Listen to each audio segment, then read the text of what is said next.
All systems go. Clear for liftoff.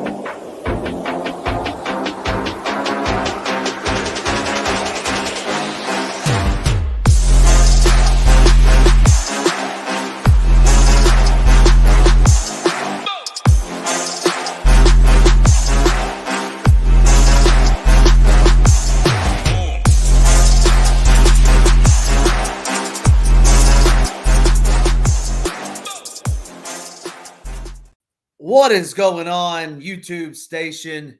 We are back. We are finally back. NBA season is here. I've seen the chat blowing up today. Everybody's excited. X is excited about it. It's a long layoff. It's been a very long layoff for me.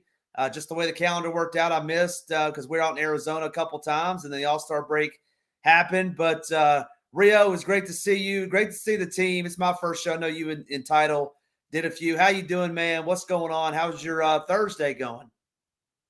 Yeah, going good. Super excited to have NBA back. Been it feels like an eternity since I actually was able to turn on some TV and watch some sports. I'm excited to get back into the NBA streets tonight. But yeah, much needed break. All-Star break was good. You know, Title came down here, visited me. We went to the UFC 298 last Saturday. Got to meet a bunch of ex-basketball players, some current ones, Kristaps Porzingis, super cool dude. Got to meet Zaza Pachulia, Zach Wilson, a couple people. It was a fun weekend for sure, but definitely ready to get back into the grind and crush the second half of the NBA season. Looking forward to it. Yeah, speaking of crushing, let's talk about hoop. Let's talk about Tambo, the weekend they had. And if you're not a member at SHIPIT Nation, what are you waiting on? Right now, running a promo, DGen15, in case you haven't heard. We partnered with Degenerate75. Him and his whole team are now part of the SHIPIT Nation team, but we're absolutely crushing over here. Rio and I talked a little bit before the show, that hoop, that hoop is on. Smashing MMA on Saturday, running it back with a 225 burger on Sunday. But man, get in there. Make sure you get in there. Best Discord in the industry. All those sports that you see there listed: NBA, MMA, MLB when it comes back, NFL when it comes back, Nades running the NHL. All 8 sports, one price, $5.15, I think it is, when you use that code DGen15. So make sure you're hitting that up ASAP. Well, Rio, we got a big slate tonight. 10 games tonight on the DK main slate. What we're going to be focusing on. So let's get right into it. First game of the night is going to be Brooklyn taking on Toronto. 231 total. Talk to me about this game. You got any interest in this game? New look. Toronto Raptors. Was going through it earlier today. Obviously, you got Emmanuel quickly. Then you got your boy, Kelly Olynyk, coming from over from the Jazz. Talk to me about this game. Who you got in this one? Yeah, pretty solid game to kick things off tonight. You know, the Raptors have been one of the worst defensive teams since the start of 2024 after trading away Siakam, trading away OG Anunoby. Their defense has really gone downhill. They're allowing the fifth most three-pointers per game, fourth most points at the rim since January 1st. They have really no on-ball defense to speak of right now. Their interior defense is going to be awful as long as Jakob Poeltl is out there trying to protect the rim. So yeah, I have a little bit of interest of some of these guys on the Brooklyn side of things, mainly Mikal Bridges, a little bit Nick Claxton, although his price is pretty high and kind of minutes have come down a little bit. But I do think that Ben Simmons at 5.6K could be pretty sneaky tonight, seeing like little to no ownership on him. There was some rumblings about Jacques Vaughn. You know, obviously he got fired, but they were trying to center their offense around Ben Simmons. So, you know, maybe post All-Star break, he starts to get more minutes, you know, close to 30s. Earlier in the season, he didn't play a ton of games, but early in the season, he was really crushing. You know, he's always a triple-double threat, and with how bad the Toronto Raptors are down low, that's really where Ben Simmons is going to do all of his offensive damage. So I could see him flirting with a triple-double tonight. I think 5.6K, pretty reasonable price tag for him with some upside.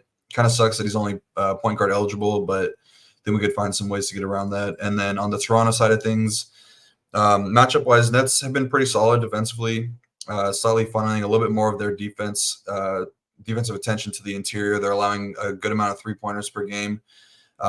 Dead last in ISO points per game allowed, though. They're bottom 10 transition defense as well. So I think the guys that I have the most interest in would be RJ Barrett, Emmanuel Quickly.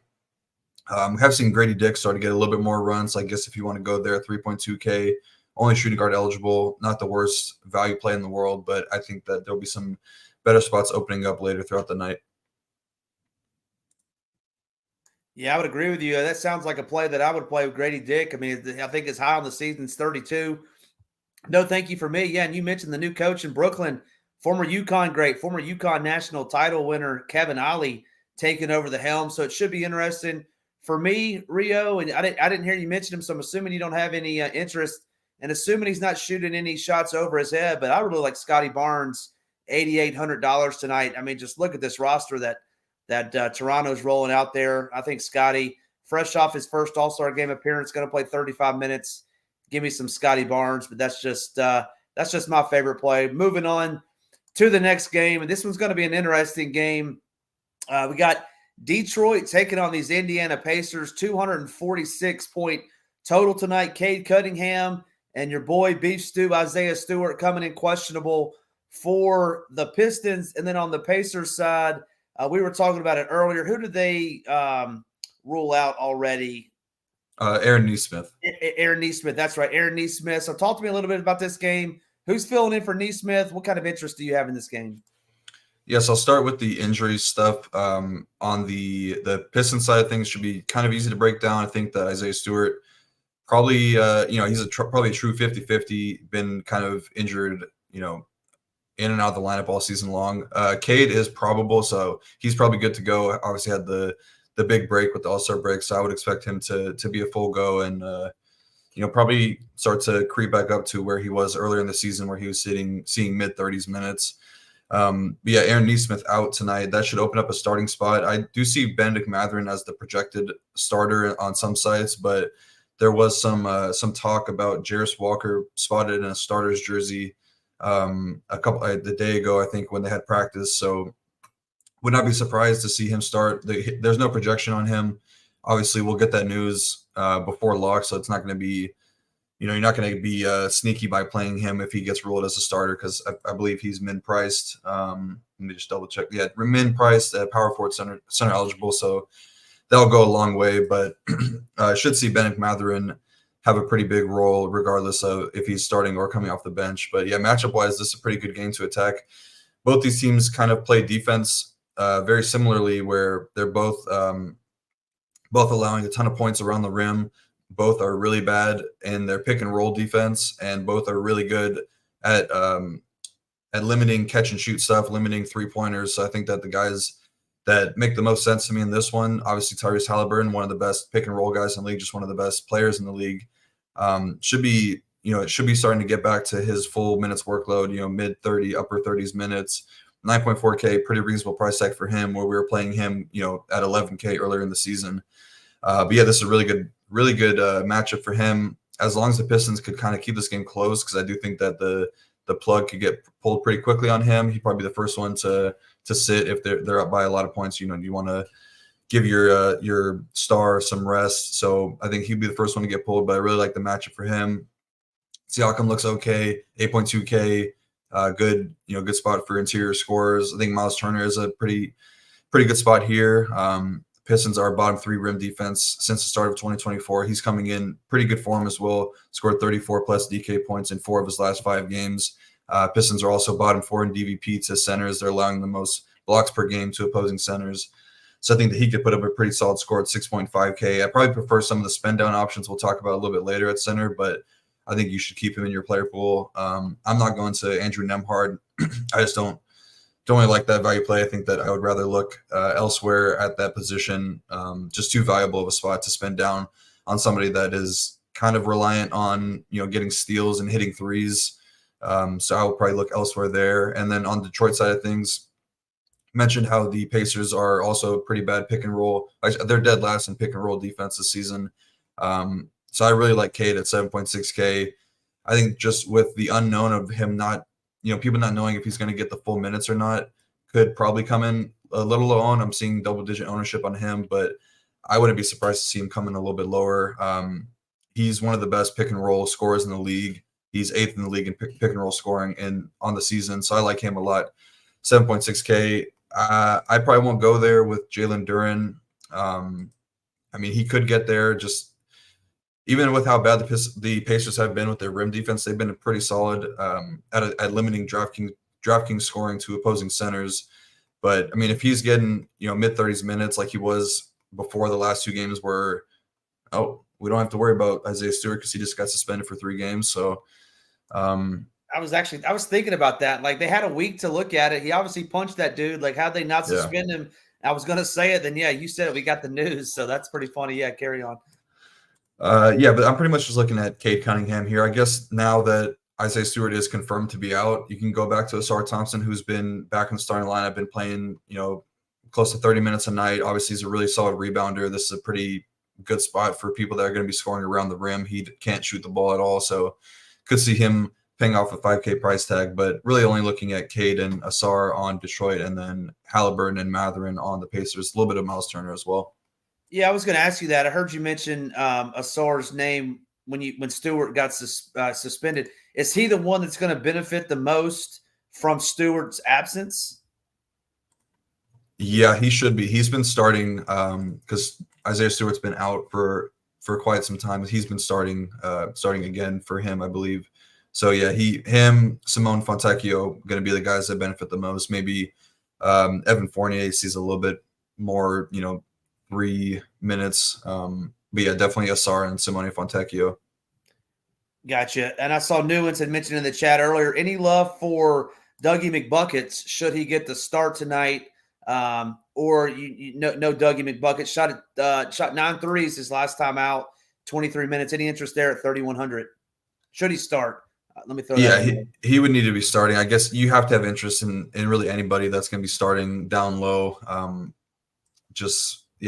don't know. I don't like. I mean, I mentioned how the Detroit pretty good at limiting off-ball scores, so that's kind of where Doug's going to get all of his damage done. But at 3.1K, you don't need much to pay off that price tag, so I would definitely have some interest if he is starting. I don't think he's going to be starting, but you never know with Rick Carlisle. He's done some crazy things before.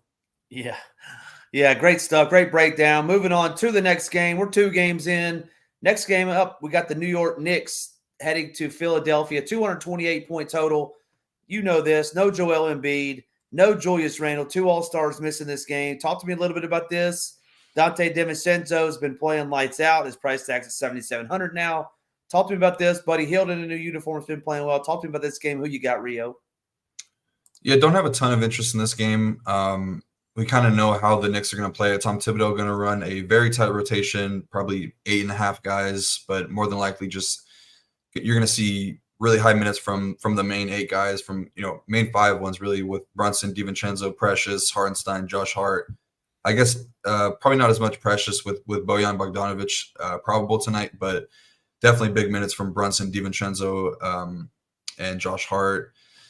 I mean the Sixers, they've been struggling coming into this game. They're bottom 6 defense since the start of 2024. Obviously, no Joel Embiid is going to hurt things for them. Their rim defense is, it's gotten worse because of that. They've also been pretty bad in transition. I don't think you really need to worry about that much with New York. They're more of a half-court defense. So I don't really have a ton of interest. If you want to get to Brunson, I think he's fine at 9.3K. I don't think he has huge upside in this game. But, he's a pretty solid cash play, I would say. And then on the Sixers side of things, Knicks been, they've been who they are defensively all season long. They're really solid top 3 defense, even with all the injuries. Mitchell Robinson, Julius Randle, all these guys. OG Anunoby not being out there definitely hurts them, but they've still been able to perform well defensively. I think the one guy that I have interest in who's probably going to come in really low owned is Tyrese Maxey. Obviously going to see the big usage bump with no Joel Embiid. Hasn't really done what we were hoping from him with Joel Embiid out. He's a guy that we played a lot last year, a lot earlier this year when he was a little bit cheaper. With Embiid out of the lineup, the usage numbers are really good with him out, but hasn't really paid off this tag a ton. But I think tonight slightly has a chance to. The Knicks are a little bit more vulnerable to pick and roll ball handlers, so I think that he'd be the guy you're looking to. And then Buddy Hield, he's almost 7K, which kind of makes him a tough click for me, but he's playing a ton of minutes right now, and he's really become their second option on offense, taking double-digit shot attempts in 4 straight games. So he's playing close to upper 30s minutes, top 40 twice. So I think that he's fine at leaving your player pool. But those are the main 2 guys I'm looking at on the Sixers side of things. Yeah, and to add on to that, you nailed it. I mean, Buddy Hield is 4 games in Philly, 36, 36, 40, and 41, I believe. So, don't mind the Buddy Hield call there. I think that's a great call. Newman's also mentioned in the chat that Kyle Lowry coming back home, if you will, where he spent his college days playing. I don't have any interest in Kyle Lowry, but he could eat into some of those players, but not much interest in this game. Just two teams that don't have a lot of interest in right now. Moving on to the next game. I know you got some interest in one guy in this. I read your write-up, so let's go ahead and get into it. Orlando headed to Cleveland, taking on the Cavaliers. One of the lowest totals of the night, 217. Talk to me about this game. Paolo is questionable. Donovan Mitchell was questionable. I heard the chat talking about some guys on Cleveland. Who you got in this game, Rio? Yeah, I mean, normally these aren't teams that I really want to attack in DFS, but just with the price tags of some of these Cleveland guys and with some possible value opening up on the Orlando side of things, I do think that there are some people we can look to in this game, starting with the Orlando side of things. Paulo was downgraded to questionable with an illness. So, usually midday downgrade with an illness tag is kind of more likely on the doubtful side of things. So we'll just talk about this as if he were to be out. Some guys that benefit, obviously Franz Wagner is going to see a really big usage bump.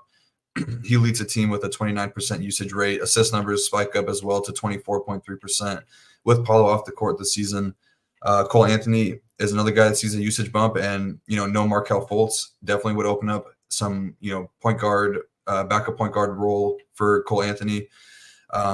Pretty big usage with those two off the court this season, though. 25%, averages 39 DK points per 36 minutes. The minutes have really been kind of up and down for Cole Anthony. As of late, he topped 30, a couple of games ago, then has been in the mid to upper teens. But we know that he's got really big upside, and even in a bad matchup, I do think that he could be a pretty solid value play if Paulo were to be out. Mo Wagner is a guy.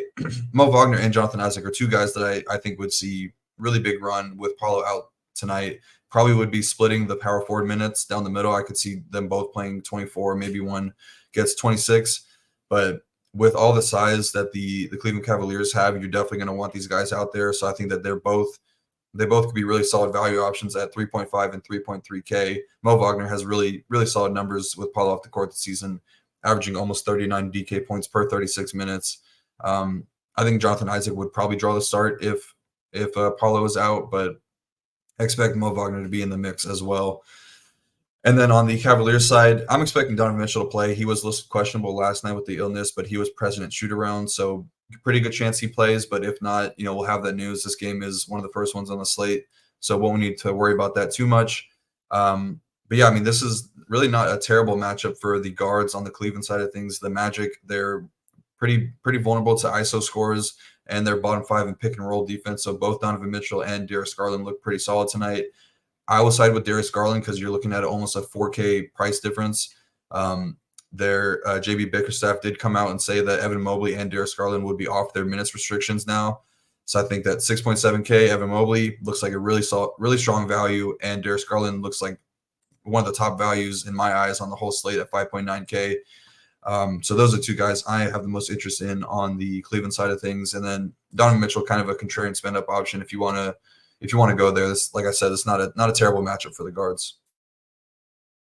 Yeah, Mobley and Garland, obviously, in my opinion, are going to be the two chalkiest of the bunch. I mean, we're showing 14 on Mobley and 6 on Garland. I do think that'll come in a little bit higher tonight. And I'm with you. I like Mo Wagner. Should Paulo sit?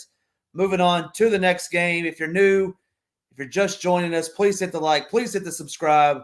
We're 4 games into this 10-game slate. It means a lot to us. It helps us out tremendously. Hit that like button if you don't mind. But going on to this next game, Phoenix should be a good game. Going into Dallas, taking on Luka, taking on Kyrie. You got Booker, you got Durant. Who you got in this game? Should be high scoring. We got another 246 point total tonight. Talk to me a little bit about this one. Yeah, I'm with my guy Sean. Luka looks like a really strong spin up tonight. But yeah, I mean, this is really one of the higher totals on the slate tonight. You would think you'd want to have multiple pieces in this game, but both these teams really, really condensed in their fantasy scoring. We know that Dallas, it's pretty much Luka or Kyrie are the only two guys you really want to consider. I guess maybe PJ Washington if you're expecting to get a little bit more run. I'm seeing him with a 30-minute projection. But yeah, I'm really just looking at Luka and Kyrie. Much prefer Luka tonight. I think that he's probably the top spend for me tonight. Just absolutely crushes this matchup against Phoenix. Has a vendetta against this team, if you will, dating back to the playoffs a few years ago. But I mean, he's smashing this matchup. Put up 63 last time they faced off, and then almost 100 in the first matchup. 97.5 DK points in the first game this season. So he's the top spend up option for me. And then if you don't want to spend up for Luka, I think Kyrie makes sense. They both have really good matchups. The Suns don't really have a ton of really good on-ball defenders right now. So, I mean, Royce O'Neal going to get more integrated. He's pretty solid. But, yeah, I think both these guys make a ton of sense tonight. Luka and Kyrie look good. And then on the Sun side of things, don't really have a ton of interest right now. If Bradley Beal were to be out, that might change things a little bit. We probably see a slight projection bump in guys like Kevin Durant, Devin Booker. I would side with Kevin Durant. I think the matchup's a little bit better for him. Booker just very scoring dependent, going to need 40 real from him to pay off. But that would also bring Eric Gordon probably back to starting lineup. I think that he'd be an okay value option at 4.8K, but really only interested in Kyrie and Luka in this one. Yeah, I would agree with you. My favorite Sun as well is KD, but man, 10K. How do you pay 10K for KD on this slate? But I'm with you. I do like him better than Booker tonight. I think you're going to have some pieces, but it's tough in this game. Moving on, next game, we have the Clippers headed to OKC to take on the Thunder and SGA. 235-point total. Looks like everybody's pretty much healthy. All the big guns for the Clippers are. Talk to me about this game. Who you got? You like SGA? You like Kawhi? You like any of these players tonight? Yeah, so I mean, the big news, I guess, is the Oklahoma City Thunder will be introducing Gordon Hayward into their rotation tonight.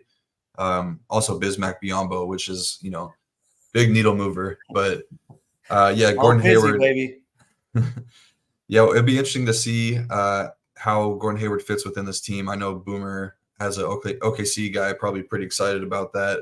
Should be a good addition, but don't think that it changes too much from a usage standpoint. He's not going to be taking any sort of upside off of guys like SGA, Chet, or Jalen Williams. So I think those guys will be fine. And then on the Clippers side, they should be pretty fully healthy. Ivica Zubac has been, he's been had a minutes limit going into the All-Star break. I expect him to be a full go from here on out. He's even in consideration 5.4K. Regardless of how the matchup is. The Oklahoma City Thunder have been a really solid rim protecting team this season. Chet, really elite shot blocker, but the area that the Oklahoma City Thunder do struggle in is catch and shoot defense. They play a lot of help off defense, and I think that Paul George makes some sense at 8K. He's the best catch and shoot guy on the Clippers side of things. Pretty good 3-point shooter as well. I think he's got a little bit of scoring upside in this matchup. 8K is a pretty reasonable price tag for him. I'm not really looking to get to James Harden or Kawhi Leonard in this one, although Kawhi has been playing lights out this season. He's also one of the better off-ball scorers for the Clippers as well. So I think that he's fine, but I think I prefer going down to Paul George. And then I like the Zubac a little bit at 5.4K. And then Oklahoma City, nothing really stands out from a matchup standpoint. The Clippers are pretty much neutral in every category. So I think you're kind of just looking at it as like a low-owned type slate with these guys. I think SGA is fine at 10.5K, but nothing stands out. You're gonna need 40 real ones from him for him to pay off that price tag. But if you want to get into the revenge stuff, obviously he was a Clipper and they traded him for Paul George. So if you want to get into that type of stuff, wouldn't blame you. But yeah, I don't really have a ton of interest in this game. I'm gonna mute up for a second if you don't mind. I'll be right back. Yeah, no problem at all. While Rio's doing his thing, I'm going to steal a page from my boy DJN75. We got 160 people in here, only 40 likes. What's up with all you donkey dicks out there? As he would say, 120 of you. Come on, let's go. Let's get those likes up. We certainly appreciate it. It helps us out over here a ton. And this is a big game. Russell Westbrook's homecoming. How is he going to respond? I don't think I have any interest in him. James Harden, former OKC Thunder great. I think it's going to be a good game. I like the Thunder to win outright. Give me some Jalen Williams at 7K. Jalen Williams, man, this guy's going to be special, I think. 35, 37 minutes a night on average. I think he puts up a 50 burger tonight. So give me some Jalen Williams at 7K. We're going to need it in order to pay off. Looks like you're back. Glad to have you back. I was just yelling at all the donkey dicks. If you didn't hear me, like my boy DGen says. If you haven't listened to DGen or watched one of his shows, man, it's entertaining stuff. If you got an hour to burn, or if you don't have an hour to burn, put him on 2.0. It'll make you go fast, and it's a good listen. And he does a great job at what he does. Moving on to the next game, we are into Chicago with the best player in the NBA, according to himself, Jason Tatum, taking on these Chicago Bulls. 224-point total. First off, Rio, is Jason Tatum the best player in the NBA? And do you have any interest in any daily fantasy players in this game tonight? Yeah, definitely not the best player in the NBA, but I respect the confidence. He's definitely maybe top 10, but definitely not the best in the NBA. Twitter's been funny lately with all the Celtics stuff and all the Jaylen Brown stuff. I didn't even get to watch the dunk contest, but I heard that he did not perform very well. But yeah, in terms of DFS in this one, I have some interest on these Celtics guys. The Chicago Bulls, they're extremely bad in catch and shoot defense. They're allowing a ton of 3-pointers as well. I mean, they play so much off ball help defense that they're just leaving guys wide open. So I think that some of these shooters on the Celtics side of things, Jason Tatum being one of them at 9.9K, makes some sense as a spend up option. Looking like a pretty low owned option up there at sub 10K. And then I like Kristaps Porzingis and Derek White in this one as well. Slightly lean Kristaps because I think he's got a little bit more upside, but obviously you're paying $1,300 more in a different position. Derek White is kind of better when somebody in the starting lineup, one of the Tatums or Porzingis or Jaylen Browns, gets ruled out. But he's been playing really well all season long. So those are two guys I have interest in on the Celtics side of things. And then on Chicago, the Celtics just are another team that don't really love to attack in DFS, but the Bulls, their big three is always kind of priced appropriately. I'll just side with Nikola Vucevic at 7.5K because he's the cheapest and he's playing a ton of minutes. He's probably the most consistent as well. He scored 43 plus DK points in 6 straight games before the last game versus Cleveland. So I think that he'd probably be the option I'm looking to on the Bulls side of things. And I think Caruso and Io are probably fine to keep in your player pool as well. I'll side with Io. Just think that the upside for him is a little bit better than Caruso, but don't love either of them in particular. Just not a game I'm really too excited to attack. I think I'm going with the best friend narrative, you and Kristaps. That's why you like Porzingis tonight, your new best friend, Porzingis. So you want to play him. I didn't know you met him. I didn't know that y'all did that, so that sounds pretty cool. Yeah, he was sitting behind us. Oh, yeah, nice. He's huge. So is Ayo a full-time starter now? I mean, at 5'5", if he is, I think I like him. I mean, he's playing a bunch of minutes. Is he full-time starter now, or has he been starting because of injury? It was because of injury, but I think now because if I'm not mistaken, I believe Torrey Craig is out again. I think he got injured right before the All-Star break. Patrick Williams has been out for a while too. Obviously Zach LaVine, so he should be a full-time starter going forward. So good catch on that because I kind of forgot about all the injuries that they had going on over there. He should play a ton of minutes. Yeah, and anytime you mention Torrey Craig, you should always be starting ahead of Torrey Craig, in my humble opinion. No love for my boy Torrey Craig.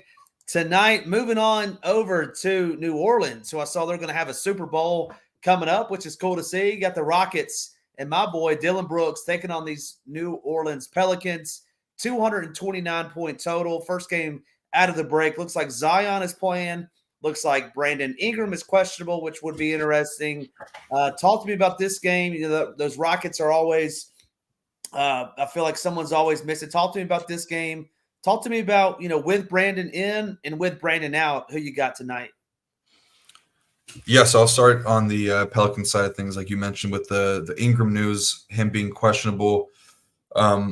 If he were to be out, probably see Trey Murphy slide into the starting lineup.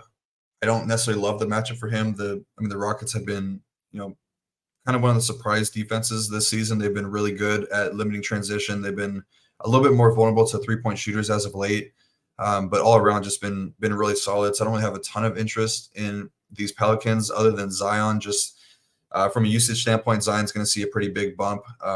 He is up to 33% usage rate with Ingram off the court this season. Been flashing a little bit of the upside as well. Been taking on more of a ball handling role. Shout out to JJ Redick. But yeah, he's probably the guy that I like the most. The minutes have been creeping up to 34 and 35 minutes in the last 2 games. So I think Zion is probably the guy I'm looking to on the Pelican side of things. We would see CJ also be a pretty solid option at 7K with Ingram off the court, has a 28% usage, averages 46.5 DK points per 36 minutes with Ingram off the court this season. So I think that he would be an okay option at 7K. But yeah, I don't love this game. I think Herb Jones is getting a little bit of ownership. He's been playing pretty good lately. Going to be playing a ton of minutes. 4.6K is fine for him. I'll mention Larry Nance because I do think that this is a matchup where they could possibly go small. Alperen Sengun, obviously, great player, but he's a little bit undersized as a center, so I don't think that they need Jovar out there for most of the game. They've been, there's been times where they start Larry Nance over Jonas Valanciunas in the second half of games. So I think that Larry Nance Jr. at 3.9K, if no other value opens up tonight, makes a little bit of sense. But center eligible only, which kind of stinks because there's some pretty good center options tonight. One of those being Alperen Sengun, 8.6K. He's had a very wide range of outcomes against this Pelicans team. Had a 65 DK point game the second time these teams met, but then had 34.5 last time, and then 42.5 in the first game. Price tag is a little bit up for Sengun. I think that there are some better options beneath him, but he's always a low-owned center option with a ton of upside. He's shown 60 plus, close to 70 point upside in certain games, but I just don't think that this is the matchup for it. They are getting Fred VanVleet back tonight. I expect him to be a full go. He's been, he was injured a couple of games before the All-Star break. Amen Thompson was getting the start for him, played really well, but I would expect Fred VanVleet to take over that role again. Probably just takes a lot of the upside off of Jalen Green, who I don't think you should even be considering at 7.4K.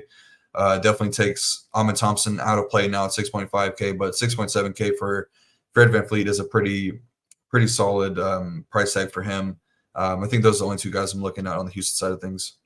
Yeah, I think that's a good price as well. We got 2 games left. We got close to 200 watching and close to 64 likes. Come on, you donkey dicks. Let's get it up. Let's get up to 100. We'll give you Hebrewcheetah's favorite play of the day. Once we get to 100, come on, 35 more of you. There's 200 of you in here. Let's get those likes up to 100. We'll give you Hebrew's favorite play of the day. We got 2 games left. We got a guy that I know is near and dear to your heart in the Utah Jazz. Your boy Keontae George hosting the Charlotte Bobcats tonight. No LaMelo. Got Trey Mann newly traded over to the Bobcats. Who you like in this game? I know it's going to be exciting because that Utah Jazz, they're fun to watch. They love to run and gun. They're bad on defense too, so it's good for DFS. But who are some of your favorite players tonight? Grant Williams, love. Who you got in this one, Rio? Yeah, ton of interest in this game, as per usual, with my Utah Jazz. Not even trying to be a homer, but I mean, these games have produced some really good scores.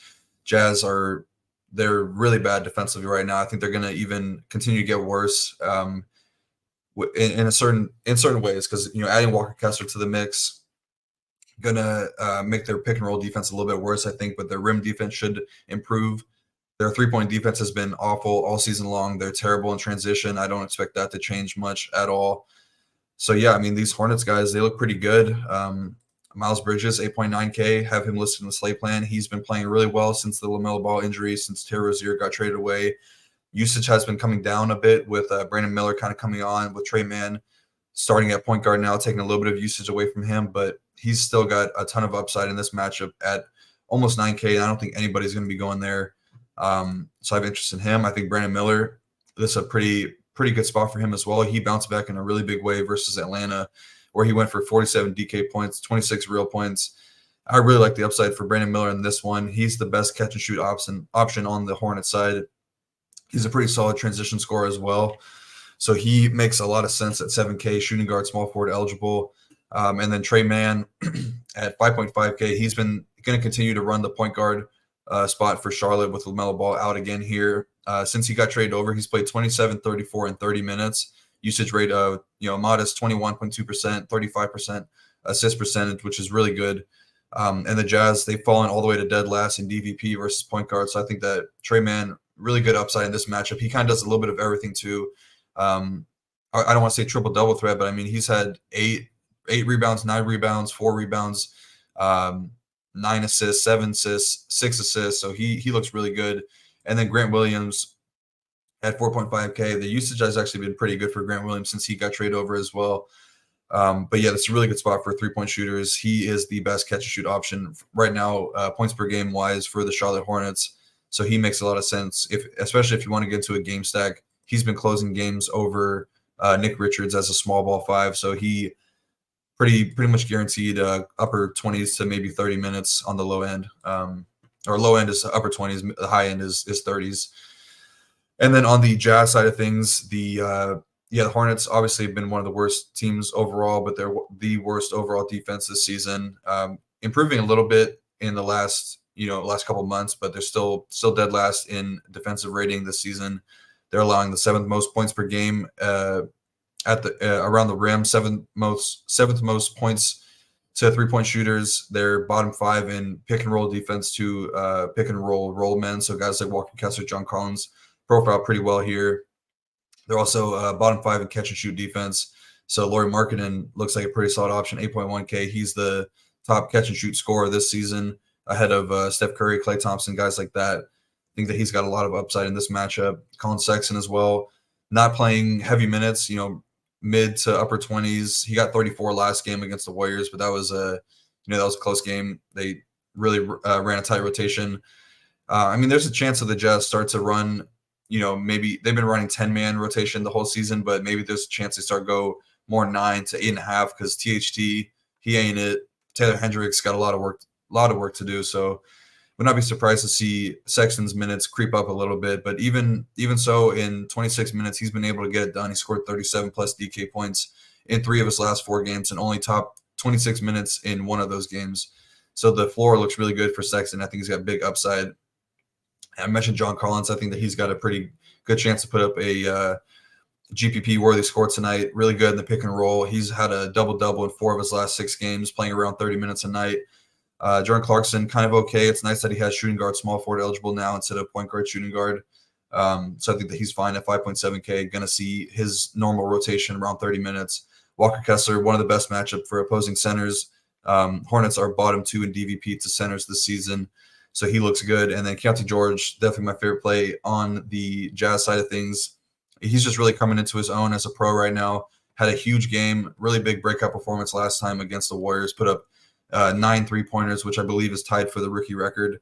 But even prior to that game, he had a few 30-point games. He has seen no less than 29 minutes in every game since he's been announced as a starter again. I think that the minutes could be even higher. The Will Hardy has been saying that it's time to get him out there. So he looks really good. Price tag is really solid at 4.7K. Yeah, I love Keontae George too, and I think the industry will as well. He's coming in 30% owned at 4,700. So it sounds like just stack up the Jazz, and you're going to be printing tonight. And Newman's making fun of me. I did call them the Bobcats. I was looking right at the Hornets.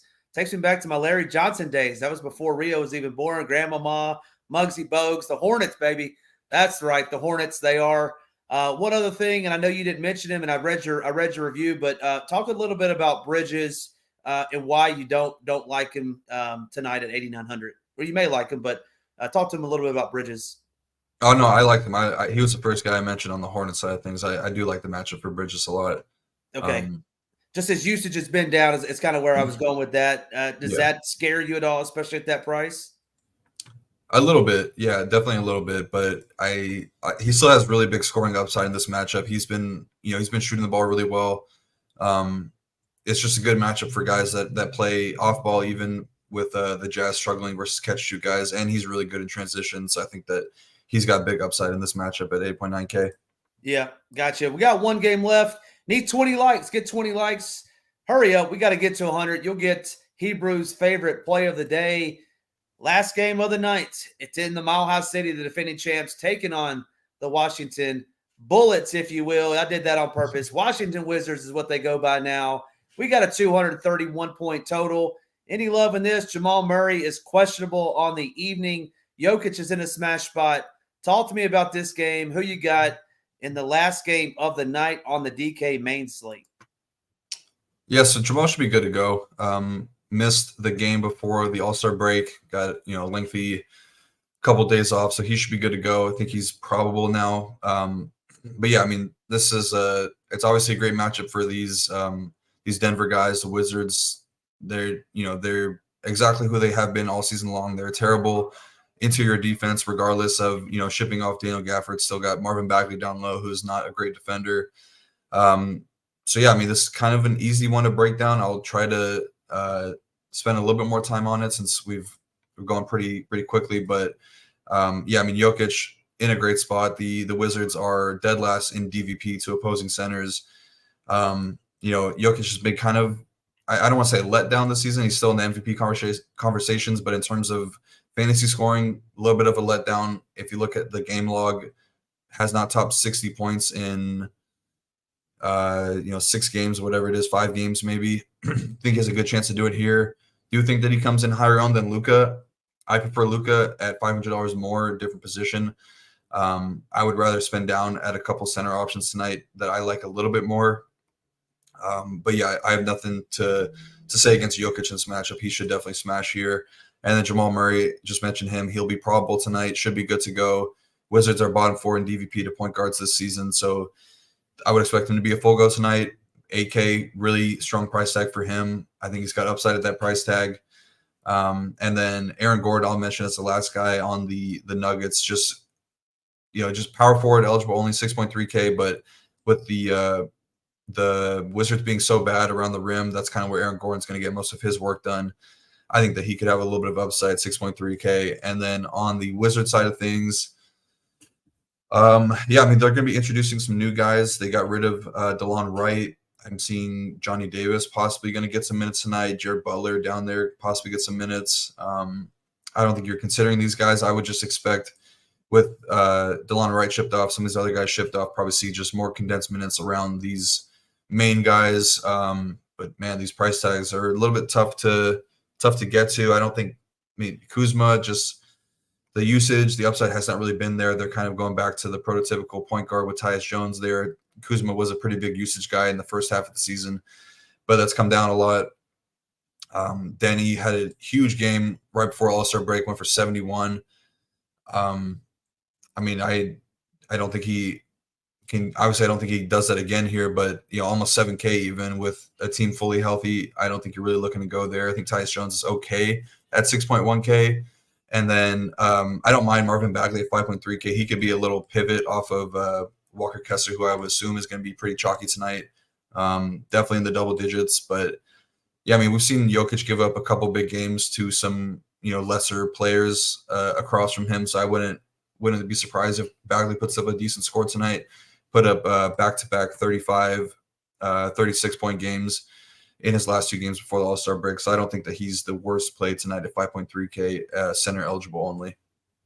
Yeah, I mean, you talk about Bagley. I mean, who else are they going to put back there? I mean, I see the only other big man they have outside of Kuzma would be Rashawn Holmes, and I'm with you. I like Bagley. You didn't mention Poole. Any Poole love? Or heard people talking about a pool party out in Denver. He coming off a 41-point DK performance at 5,300. Any love for my man Jordan Poole? I just wait for my guy Sean to let me know when it's the pool party, and then I'll play him. If he says no tonight, then it's a no for me. Yeah, he already said no, not tonight. So I guess no pool. That'll do it for us. We got 214 watching, not quite 100 likes yet. I'll give them a few more minutes while we do some marketing piece. If you're just now joining us, head on over to SHIPITNation.com, enter the promo code DGen15, get you 15% off your membership plan. You see it there. We cover all the major sports, one price, all those sports, best Discord in the industry, no toxicity in there. You got Hebrew who's in there constantly. He's going to have a slate plan for the showdown tonight. He's going to have a core for the regular slate as well. One more look at the slate. And Hebrew, we did not get to 100. I'll leave it to you. Do you want to give out your top play on the night, or we telling the people adios? You let me know if they. Yeah, no, I mean, it's very hurtful. We got 225 watching, 90 likes.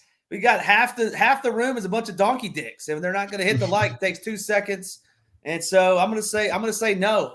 As always, though, enjoyed working with you, man. Enjoyed the show with you. Any closing thoughts on this slate tonight?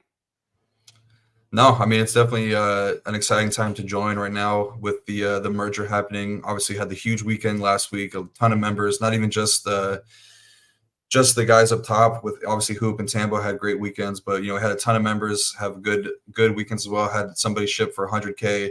I mean, even if you check the leaderboards today for PGA, you'll see obviously first day, but you see a lot of SHIPIT logos, a lot of DGen Showdown Hoedown logos for sure up there. But yeah, good time to join. Got a couple of the brightest minds in the industry with DGen, Tambo, and Hoop taking over the PGA stuff. Obviously, everybody else on the team does a great job in their respective roles. But yeah, good time to join for sure. Thank you everybody for watching. And yeah, I don't know. I'll be back. You'll see me on Saturday, do a little quick hit video for the Saturday slate. But yeah, excited about this slate tonight for sure. Yeah. Yeah, hey, the people responded. I'm going to make an executive decision. The people responded. We're right at 100 likes, Rio. So with that being said, they got us there. I want your favorite play tonight. You can't say Luka. Outside of Luka, who's going to score the most DraftKings points tonight? Oh, is Howard the most DraftKings points tonight? Yeah, most DraftKings points. You can't say Luka. How about price adjusted? Like the best price adjusted DraftKings points That's fine. in their That's range. fine. You can do that. Yeah, because there's somebody I like in the upper 7K, mid 7K range that I think might go a little bit overlooked tonight. One of the first games on the slate. We talked about him, and yeah, I like Cade Cunningham a lot tonight. I'm expecting him to regain that role as starting point guard, to regain those minutes that he was kind of giving up. Had only 25 minutes or so last two games. I would expect him to start to get into the mid 30s again. Really like this spot here for lead ball handlers against this Pacers team that is just giving up a ton of points to those types of guys. So I think Cade is going to be the guy I'm going with tonight. Cade Cunningham, you heard it there first. $7,700 on DK. Mine, $7,000. OKC, Jalen Williams. He's coming. He's going to have a coming out party tonight. He's going for 50 plus DK points tonight. That'll do it for us. For my man Rio, I'm Ham. We'll see you at the top of the leaderboards. Let's ship it.